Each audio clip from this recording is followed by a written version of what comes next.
Now, before I take questions, I would like to address an extremely dishonest narrative that we've seen emerging over the past few days.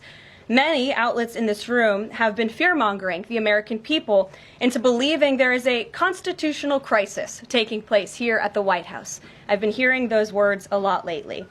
But in fact, the real constitutional crisis is taking place within our judicial branch, where district court judges in liberal districts across the country are abusing their power to unilaterally block President Trump's basic executive authority. The president, who loves to push boundaries and see how far either the American people or the national systems will let him go, is now testing the Supreme Court, which has already granted him almost total presidential immunity. And he's not afraid to remind them of exactly that. Trump would like to fire the chief of the Office of the Special Counsel, which is an independent federal watchdog agency. Unfortunately for him, even his powers seem to have their limits. In his efforts to fire OSC Chief Hampton Dellinger, a judge, Amy Berman Jackson in Washington, D.C., stepped in and put a hold on the president's action. Dellinger was confirmed to a 5-year term by the Senate last year during the Biden administration. Earlier this month, he was fired via a one-sentence email from the Trump administration. Jackson temporarily reinstated Dellinger while she looked into the firing, so now Trump is asking the Supreme Court to remove the judge's block. Here's more from the White House press secretary on this. We believe these judges are acting as judicial activists rather than honest arbiters of the law.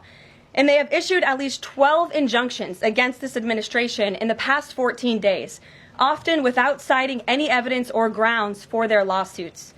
This is part of a larger concerted effort by Democrat activists and nothing more than the continuation of the weaponization of justice against President Trump. Quick news flash to these liberal judges who are supporting their obstructionist efforts: 77 million Americans voted to elect this president. And each injunction is an abuse of the rule of law and an attempt to thwart the will of the people. As the president clearly stated in the Oval Office yesterday, we will comply with the law in the courts, but we will also continue to seek every legal remedy to ultimately overturn these radical injunctions and ensure President Trump's policies can be enacted. For context, in reference to the Democratic judges, Judge Jackson was appointed by Obama. But it's the same old story, right? Trump, the billionaire president of the United States with almost no real remaining checks left on his power, is the victim. Again, somehow. His supporters eat that narrative up, though, because they love to be on the side of power. So they simultaneously believe that Trump is the most powerful man in the world and also the most persecuted man in the world. Make it make sense. In response to a lawsuit filed by Dellinger, Jackson wrote, "This language expresses Congress's clear intent to ensure the independence of the special counsel and insulate his work from being buffeted by the winds of political change." But Acting Solicitor General Sarah Harris argued on Trump's behalf, saying that it's the president's right to remove agency heads as he pleases. She said,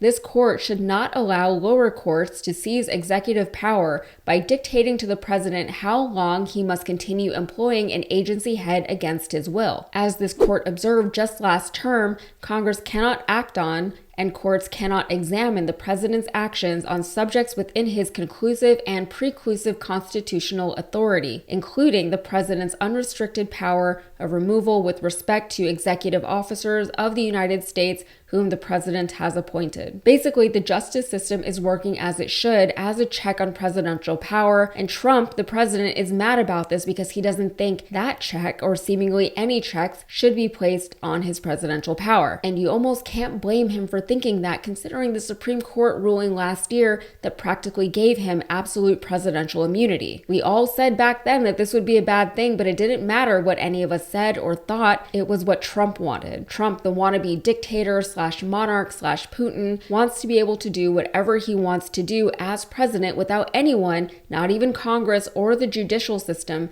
getting in his way. And his supporters love that about him. They want him to have free reign over the entire nation. They cheered for him when he said he wanted to be dictator for a day. They were also naive if they believed he'd want to be dictator for only a day. But if he had said he wanted to be a dictator, I'm sure they would have cheered for him just the same. People who support dictators fall into the trap of thinking there's any such thing or could ever be any such thing as a benevolent dictator. They think that as long as the person in charge is acting for the greater good, or at least for whatever it is that they believe is the greater good, that person should be able to act unimpeded and with ease. The people or institutions or regulations that would get in the way of that dictator would only serve to slow down much needed progress, right? Progress that our nation and its people are so desperate to see that they simply cannot wait for long, arduous, and bureaucratic processes to play out. Desperate times call for desperate solutions, and Trump, in the role of benevolent dictator, would be their desperate answer to such times. I don't see any problems with that fundamentally. No one ever taught them that power corrupts